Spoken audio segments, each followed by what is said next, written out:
Hi, this is Sean Weaver with Six String Country, and in this lesson I'll be introducing you to the blues scale. And this will be building on the previous lessons in the course with Tony and Eric, where you explore your minor and your major pentatonic positions. It's very closely related, so if you have a good grasp on your minor pentatonic positions up and down the neck, this is going to come to you in no time with the blues scale. It's just one additional new note, and I'll be showing you the positions up and down the neck in all 5 positions for the key of E, where we're going to be hanging out for the next several lessons as we begin to explore mode mixture. And I'll also show you a system for how to transpose these shapes so it reduces your workload as far as just being able to now take these scales and go, well, I can play in the key of G or in A or in B flat even. So I'll be showing you all of that, as well as giving you a solo that you can learn with some real life licks up and down the neck in all 5 positions. So for this lesson and this solo, I'm playing, this is really like a really great sounding kind of Les Paul standard kind of style guitar. It's got Tom Holmes PAFs in it. You can play this on any guitar. You don't need a Gibson style guitar like I'm playing here today. It's just the tone that I wanted, and so I played this guitar. Robin Guitars, which sadly is no longer in production. They were out of Texas, and the guy was absolutely a fantastic builder. I love this guitar. But you can do this on a Strat, you can do this on a Telecaster, you can do this on any kind of guitar. Because I had the humbucker thing going on, there are some also kind of like English sounding licks in here, not just the straight American original blues guitar guys thing. I mean, there are some Clapton moments and so on and so forth. So I'm driving the amp a little bit with this for a tone, just because so I wasn't deafening anyone here today. I actually went through a little bit of an overdrive pedal. We talked about this in the video on bending, I believe. If I'm using anything at all, this might be what I'm using. But this is a Menatone blue collar overdrive, and I'm running that into a treble booster. It's a Model RM, which is shorthand for the Rangemaster, which was made by Dallas Arbiter, I believe, back in the day. And so this clone, it's by BSM. It's a German company. I had some contact with the guy that built this pedal. He was very nice. And anyhow, I'm boosting it on top of some dirt. But you don't need any of that. You can do this with a clean tone. You can get what you want out of the scale lesson with any guitar. So much as we talk about with blues is it's in the hands. Okay, you don't need a lot of gear, or even any gear other than a guitar and an amp if you're playing an electric guitar to do this. So we'll be taking a look at all of that here in this lesson, starting with the scale positions and unlocking the neck, and then continuing on into the solo.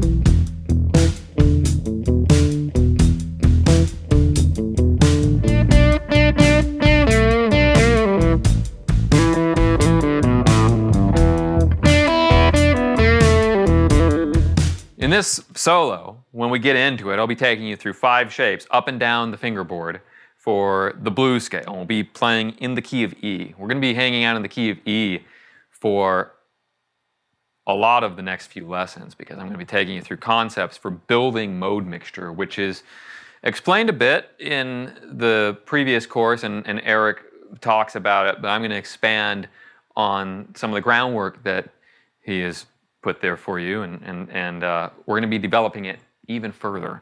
So first of all, I wanted to start out with the blues scale, because that has not yet quite been covered. We talked about major and minor pentatonics in the previous series, but now it's time to get the blues scale together, because the blues scale in the real world is more times than not what's really happening when you're listening to great players. And in the rhythm guitar part, it's really straightforward. And a good rhythm guitar part, as we keep saying, does not have to be complicated, and it should not steal the show. So this rhythm guitar part is the same every time through the 12-bar cycle. So we played 5 12-bar cycles, took you through all 5 positions. But the rhythm guitar part, once it's established, it just stays there. So the drums kick off. It's a full measure of drums on the toms and doing like a triplet crescendo kind of thing. And the rhythm guitar comes in with that in the pickup measure. So it comes in on the second triplet of beat 3. 1, 2, triple it. So it starts, and it's all palm muted. So my palm is just like, obviously we're in a very different camp right now than the finger picking thing, but it is the same concept. We're just not doing alternating Chet style here. So we're doing open 5th string, and then to the 2nd fret,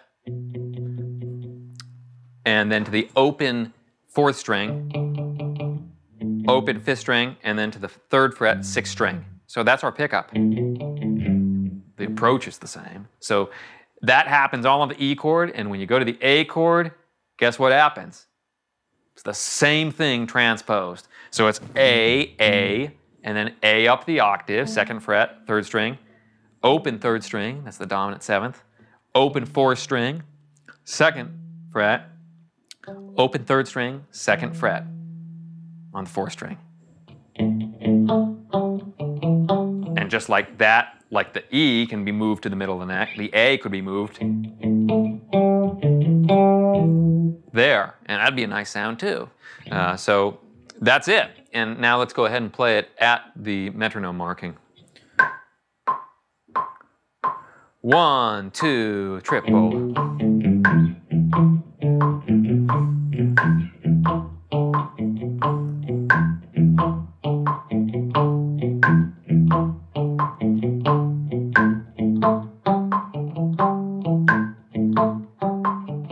Now we'll take a look at the solo I played.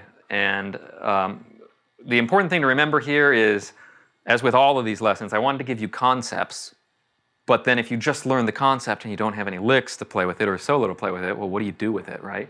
So I tried to play the way I naturally play, and I censored myself just a little bit to keep things organized for you. And it's a little bit of a frustration to try to play as the way I want to play naturally and keep things organized. And so, you know, we're following in 1 box, 2 box, 3 box sort of deal.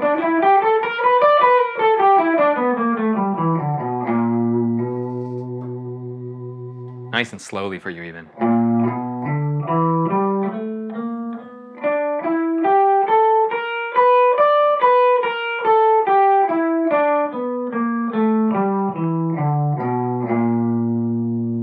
It's a little weird because you're ending on that flat 5 note. It might be unsettling to the ear, but when you're playing music with it, it comes in handy.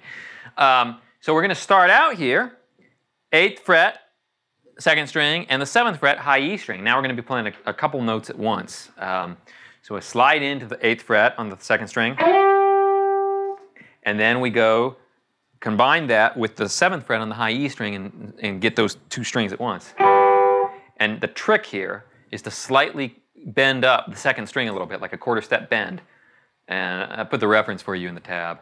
There's a lot of great blues that start that way. It's sort of like a Chicago blues kind of lick. Like you hear it on You Can't Lose, Well You Ain't Never Had, the Muddy Waters tune. So it's a great lick. And as you're doing that, if you kind of let the pick just drag a little delay between, I don't mean like a foot pedal delay, I mean like a little actual delay between the articulation of the 2nd string and the 1st. Go ahead and play it at the tempo I played the jam along at. 1, 2, 3, 4.